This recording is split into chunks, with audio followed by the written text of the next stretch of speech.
ಬೆಂಗಳೂರಲ್ಲಿ ನಡೆದ ಒಂದು ಭಯಾನಕ ಘಟನೆ ಇದು. ವೀಕೆಂಡ್ ಪಾರ್ಟಿ ವೇಳೆ ಪೊಲೀಸರು ಆಗಮಿಸಿದಾಗ ಭೀತಿಗೆ ಒಳಗಾದ ಯುವತಿಯೊಬ್ಳು ಹೋಟೆಲ್ನ 5ನೇ ಮಹಡಿಯಿಂದ ಜಿಗಿದು ಆತ್ಮಹತ್ಯೆಗೆ ಯತ್ನಿಸಿದ್ದಾಳೆ. ಈ ಘಟನೆ ನಿಜಕ್ಕೂ ಆತಂಕವನ್ನ ಮೂಡಿಸುತ್ತೆ.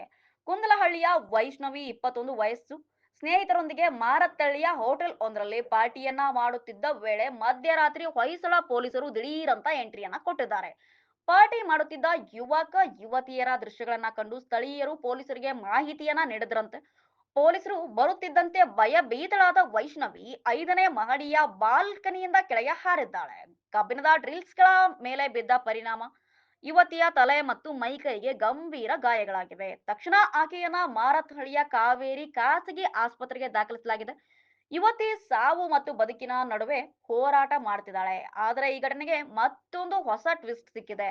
ಸ್ಥಳಕ್ಕೆ ಬಂದಿದ್ದ ಪೊಲೀಸರು ಪಾರ್ಟಿ ಮಾಡ್ತಿದ್ದ ಯುವಕರ ಬಳಿ ಹಣಕ್ಕೆ ಬೇಡಿಕೆಯನ್ನ ಇಟ್ಟಿದ್ರು ಎಂಬ ಗಂಭೀರ ಆರೋಪ ಪೊಲೀಸರ ಮೇಲೆ ಕೇಳಿಬಂದಿದೆ.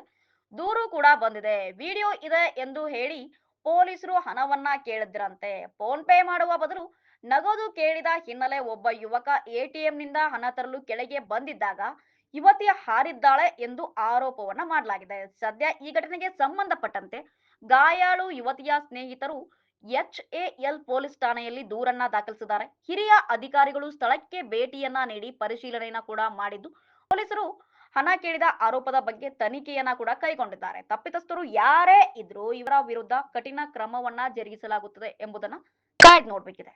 ನನ್ನ ಹೆಸರು ವೈಟ್ಫೀಲ್ಡ್ ಅಣ್ಣಯ್ಯ ಅಂತ ಹೇಳ್ಬಿಟ್ಟು ಜೈ ಭೀಮ್ ಕರ್ನಾಟಕ ಸಂಘಟನೆಯ ರಾಜ್ಯಾಧ್ಯಕ್ಷರು. ಇಲ್ಲಿ ಕುಂದಲಹಳ್ಳಿಯಲ್ಲಿ ಏನಾಗಿದೆ ಅಂದರೆ, ಇವತ್ತು ರಾತ್ರಿ ಹುಡುಗರೆಲ್ಲ ಸೇರಿ ಬರ್ತ್ಡೇ ಪಾರ್ಟಿ ಮಾಡೋಕ್ಕಂತ ಒಂದು ಹೋಟ್ಲಿಗೆ ಹೋಗಿದ್ದಾರೆ. ಆ ಹೋಟ್ಲಲ್ಲಿ ಸೇಫ್ಟಿ ಇಲ್ಲ. ಅದೇನಾಗಿದೆ, ಅವರು ಪಾರ್ಟಿ ಎಲ್ಲ ಮಾಡಿಕೊಂಡು ಏನೋ ಒಂದು ಮಾತಾಡ್ಕೊಂಡಿರೋವಾಗ ಪೊಲೀಸು ಒಳಗೆ ಹೋಗಿದೆ. ಪೊಲೀಸು ಒಳಗೆ ಹೋಗ್ಬಿಟ್ಟು ಎಲ್ಲ ವೀಡಿಯೋ ಎಲ್ಲ ಮಾಡ್ಕೊಂಡಿದ್ದಾರೆ. ವೀಡಿಯೋ ಮಾಡಿಕೊಂಡು ಹೆಣ್ಮಕ್ಳು ಏನು ಮಾಡಿದ್ದಾರೆ, ಭಯ ಬಿದ್ದುಬಿಟ್ಟಿದ್ದಾರೆ.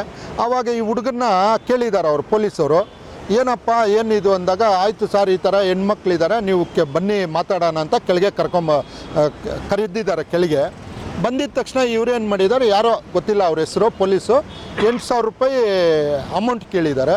ಸರಿ ಸರ್ ನಂಬರ್ ಕೊಡಿ ಗೂಗಲ್ ಪೇ ಮಾಡ್ತೀನಿ ಅಂತ ಹೇಳಿದ್ದಾರೆ.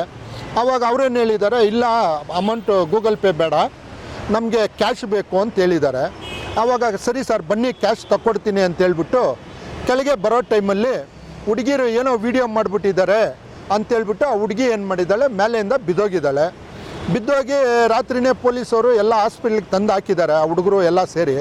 ಆದರೆ ಅವರಪ್ಪ ಬಂದು ಒಂದು ಪೇಂಟ್ರು, ಪಾಪ ಅವ್ರು ಕೂಲಿ ಮಾಡೋರು, ಅವ್ರಿಗೆ ಯಾವುದೇ ಆದಾಯಗಳಿಲ್ಲ.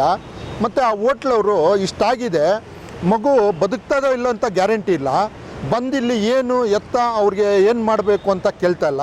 ಆದ್ದರಿಂದ ನಮ್ಮ ಮೀಡಿಯಾ ಮಿತ್ರರಿಂದ ನಾವು ಕೇಳ್ಕೊಳೋದೇನೆಂದರೆ, ಒಂದು ಪೊಲೀಸವರಾಗಿರ್ಬೋದು, ಇಲ್ಲ ಹೋಟ್ಲವರಾಗಿರ್ಬೋದು, ಇಲ್ಲ ಸರ್ಕಾರದವರಾಗಿರ್ಬೋದು, ದಯಮಾಡಿ ಬಂದು ಆ ಮಗುಗೆ ಒಂದು ಬದುಕಕ್ಕೆ ಒಂದು ದಾರಿ ತೋರಿಸ್ಬೇಕು. ಅವಳ ಹಾಸ್ಪಿಟ್ಲ್ ಬಿಲ್ ಏನಾಗ್ತದೋ ಅದು ಕಟ್ಟಬೇಕು. ಮತ್ತು ಅವಳು ಅಂಗವಿಕಲಾಗ್ತಾಳೆ, ಆ ಹೋಟ್ಲವರು ಅವಳಿಗೆ ಏನು ಇದೋ ಅದು ಪರಿಹಾರ ಮಾಡಿಕೊಡ್ಬೇಕು ಅಂತ ನಾವು ಮೀಡಿಯಾ ಮುಖಾಂತರ ಎಲ್ಲರಿಗೂ ಕೇಳಕ್ಕೆ ಬಯಸ್ತೀರಿ. ಜೈ ಭೀಮ್, ಜೈ ಕರ್ನಾಟಕ.